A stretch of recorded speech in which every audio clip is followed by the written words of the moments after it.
Assalamu alaikum. Good morning, students. So, I hope you all are well.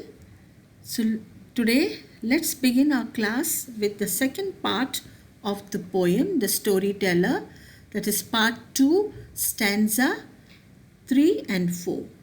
We have already listened to the explanation of first two stanza, that is stanza 1 and 2. So, now let us begin with the next two stanzas 3 and 4, reading and explanation. So students, be ready with your books to page number 22. Students, let's begin with the third stanza. What stories he told the children of shadows that crept while they soundly slept, and phantoms that played if first they had not prayed. What stories he told then? What is crept? Move slowly. And what is phantoms? Phantoms means ghost. Now the first line, what stories he told the children? So the poet is still wondering what kind of stories he told the children. He told them many kinds of stories. He is telling them stories in the night. So stories in the night, some kind of stories like about shadows and phantoms and ghosts. What kind of stories is telling the children? Stories about something which live in the shadows. Shadows means dark. What lives in the dark? It is it can be anything like supernatural or anything bad, or anything that lives in the dark is always dangerous. So the children are feeling frightened. What stories he told the children? Of shadows that crept. Shadows that crept means he told them stories of shadows creeping. Creeping means shadows are moving out slowly in the dark while they were sleeping.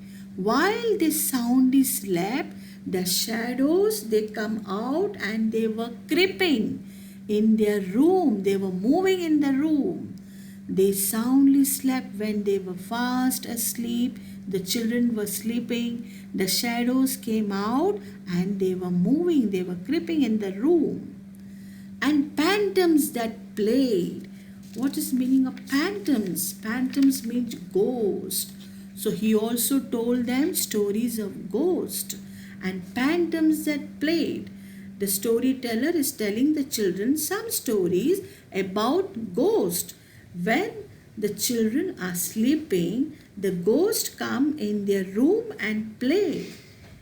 If first they had not prayed, that means the storyteller is telling if they sleep without praying, the phantoms, the ghosts, they will come in their room and they will start playing. The ghosts will come in their room and play.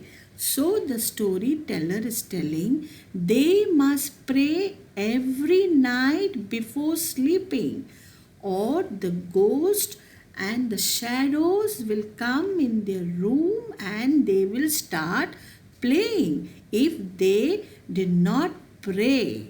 So it is very important to pray. They must say their dua and sleep. Before going to sleep, they must pray to Allah. They must say their dua. If they did not pray, then the shadows and the ghosts, that is the phantoms, will come and they will play in their room. What stories he told then?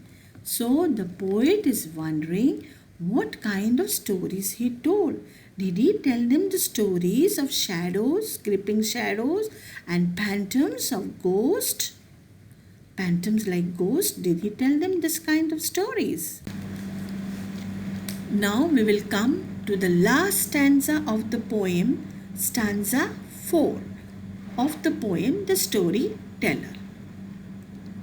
What stories he told the children? Now they feel a chill, yet repeat them still. To the young and old, those stories of gold. What stories he told then? The poet is still wondering What kind of stories the storyteller is telling the children? The stories are told in the night, that is in the dark. Is he telling what kind of stories he is telling? The storyteller is telling the stories in the night about dark shadows and phantoms, that is the ghosts. The children are feeling chill. They are afraid to listen stories of ghosts and creeping shadows. Now they feel a chill. Now they feel a chill means they are little bit frightened because they are listening to the stories of creeping shadows and phantoms, that is ghosts. Little bit frightened the children are. Chill means they are afraid, like shiver in the body. Yet repeat them still. The storyteller knows that the children are frightened, yet he is repeating the stories to their young and old. So these stories are told to the young people, the young children. Those stories of gold, and these stories are of gold. Those stories of gold mean these are the stories. These stories were told in the olden time to the storyteller. These are the stories of gold. That is why the storyteller is telling this. These stories are considered very precious. That is why even though the children are frightened, they are listening to the stories with their eyes wide open. They are still listening. They are not sleeping yet because the stories are very interesting. These stories were told to the storyteller by his grandparents. These are the stories told in the olden times, and they are still the stories of gold. And even the children, the young children today also like to listen the stories. They are the stories of gold. What stories he told then? The poet is wondering, then what kind of story the storyteller told the children? Students, I hope you have understood the poem very well, the part 1 and part 2. Thank you very much for listening to the poem explanation with love and interest. Thank you very much. Have a good day. You will have an assignment to do, and also please do listen to the video once again to the explanation of the poem, both part 1 and 2. Then you will understand more better. So thank you children. Have a good day. Bye.